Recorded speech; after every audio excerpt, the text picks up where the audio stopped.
available funds to Harvard after the university rejected a series of demands from the administration amid what critics have called a far-reaching assault on academic freedom in higher education.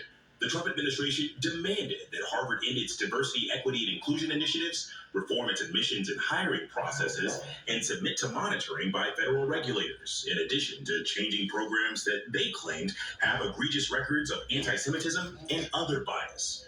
University President Alan Garber, who is Jewish, acknowledged there are valid concerns about rising anti-Semitism. Harvard released the findings of its own task force to investigate anti-Semitism on campus earlier this week. The report detailed many Jewish students saying they were bullied or even singled out by instructors in the year following the October 7th Hamas attack. But it also emphasized that just as this report came from Harvard, so should any resolutions and reforms. And when Harvard has filed a lawsuit against the Trump administration, arguing that funding freeze is unconstitutional and a violation of the First Amendment. With Alex Brochet for us tonight. Thank you. Overseas now, and the countdown to the conclave to choose the next pope. Firefighters at the Vatican making adjustments to the chimney that has been installed on the roof of the Sistine Chapel. White smoke from that chimney will signal the selection of a new pontiff. ABC's Inez de la Catera with the anticipation from Vatican City tonight. Tonight, preparations underway inside the Sistine Chapel in Vatican City, where in just a few days, cardinals will convene to elect a new pope.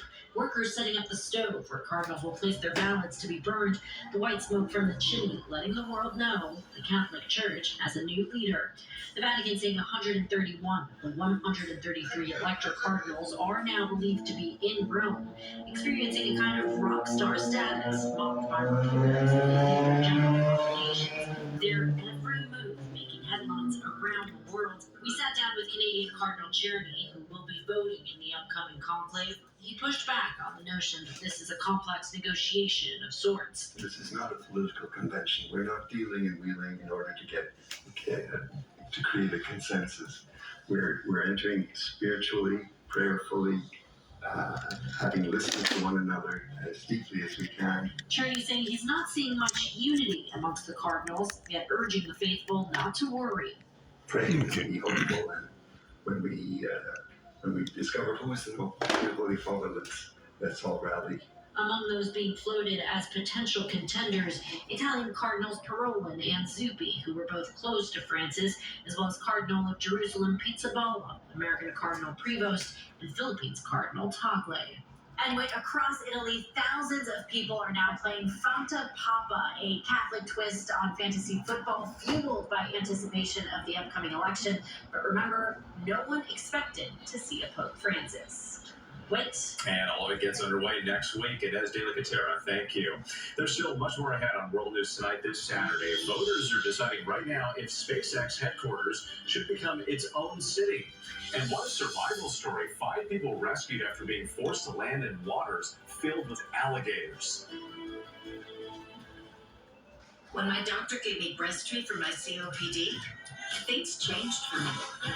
Breasttree gave me better breathing, symptom improvement, and reduced flare-ups. Breasttree won't replace a rescue inhaler for sudden breathing problems. It is not for asthma. Tell your doctor if you have a heart condition or high blood pressure before taking it. Don't take Breasttree more than prescribed. Breasttree may increase your risk of thrush, pneumonia, and osteoporosis. Call your doctor if worsened breathing, chest pain, mouth or tongue swelling, problems urinating, vision changes, or eye pain occur. Ask your doctor about Breasttree. Wake up! We got pain to relieve by morning. Ice. New AC hot. Nighttime. And that's all that light coming in from back, which actually I got to fix that backlighting issue. Okay, so you see what we did so far, and we're coming on with the next segment. Okay, bye.